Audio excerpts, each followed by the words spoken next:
2008 ইলেকশনে আপনারা প্রমাণ করেছেন ভোলার মাটি ব্যারিস্টার আন্দালি বাবা পার্থবার ঘাটি। এই ভোলায় 2008 যখন পার্থ ইলেকশন করেছে আপনাদের শিবপুর থেকে বিপুল ভোটে তাকে নির্বাচিত করেছিলেন। আমরা বিশ্বাস করি একটু আগে কাউকে বলে গেছে এই শিবপুরের সবচেয়ে বড় সমস্যা হচ্ছে নদী ভাঙ্গন সমস্যা। আজকে যদি পার্থ ভাইকে আপনারা সংসদে যাওয়ার সুযোগ করে দেন শিবপুরের উন্নয়নের জন্য 2026 ইলেকশনে পার্থ ভাইকে সংসদে পাঠানোর দায়িত্ব কি শিবপুরবাসী নেবে না? আমরা কি সবাই বলতে পারি 2026 ইলেকশনে পার্থ ভাই বার্তাটা কি? আরেকটা বিষয় যেটি গুরুত্বপূর্ণ, পার্থ ভাই কিন্তু ক্ষমতার নেতা নয়, পার্থ ভাই হচ্ছে জনতার নেতা। জনতার নেতা কিন্তু ভোলাবাসীর যে সমস্ত স্বার্থ বিরোধী কোন কাজের সাথে তিনি জড়িত থাকেন না। তার কোন আত্মীয় স্বজন টেন্ডারবাজির সাথে জড়িত ছিল না, তার কোন আত্মীয় স্বজন এই লুটপাটের সাথে জড়িত ছিল না।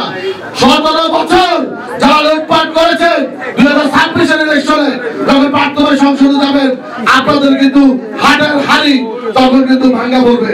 সুতরাং দুর্নীতিবাজ যারা লুটেরা সাবধান হয়ে যান, ভোলার সম্পদ দিয়ে ছিনিমিনি করবেন না।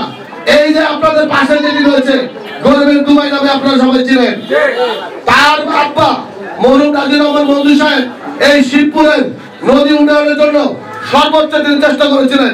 তৎকালীন বলে একটি কথা ছিল, যে পরিমাণ বরাদ্দ মরহুম নাজির রহমান সাহেব দিয়েছিলেন ওই পরিমাণ বরাদ্দের টাকা যদি কয়েন করে নদীতে ফেলাও আমরা ফেলতে পারতাম তাহলে কিন্তু নদী ভাঙ্গন রোধ করতে পারতাম। তাহলে বুঝেন কি পরিমাণ দুর্নীতি এখানে হয়েছে। সুতরাং আপনারা সবাই এখন দুর্নীতির কোনো সুযোগ হবে না। আপনারা যদি চান, যদি ভোলার উন্নয়নের স্বার্থে এই শিবপুর উন্নয়নের স্বার্থে আপনারা সবাই 2026 ইলেকশনে আপনাদের সবার প্রিয় নেতা বাংলাদেশের অহংকার পার্থ ভাই কিন্তু শুধু ভোলার সম্পদ না, উনি বাংলাদেশের সম্পদ।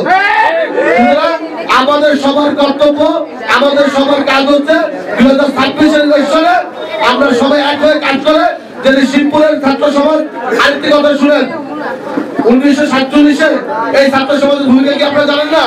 52-47 ছাত্র সমাজের ভূমিকা কি জানেন না? 69 গণঅভ্যুত্থান এই দেশের স্বাধীনতা মুক্তিযুদ্ধ সহ এই যে 2024 ছাত্র সমাজের ভূমিকা রয়েছে। সুতরাং আপনারা ছাত্র সমাজ যদি এখন বর্তমান নীতি এবং আদর্শকে আপনারা ধারণ করে যদি এই শিবপুরের মাটিতে, তাহলে মনে করি আমাদের প্রিয় নেতা বেশি আন্দোলন পার্থ ভাই সবচেয়ে বেশি আনন্দিত হবে। আমরা এখানে যে কমিটি নিয়ে আসছি আজকে 2026 নির্বাচনকে কেন্দ্র করে আমাদের পথ চলা, আমাদের কমিটি গঠন করা। আপনারা জানেন বাংলাদেশের ইতিহাস যদি দেখেন, বাংলাদেশের ইতিহাস দেখলে 52 থেকে শুরু করে 2024 পর্যন্ত এই দেশকে বারবার স্বাধীনতার মুখ দেখিয়েছিলেন ছাত্র সমাজই।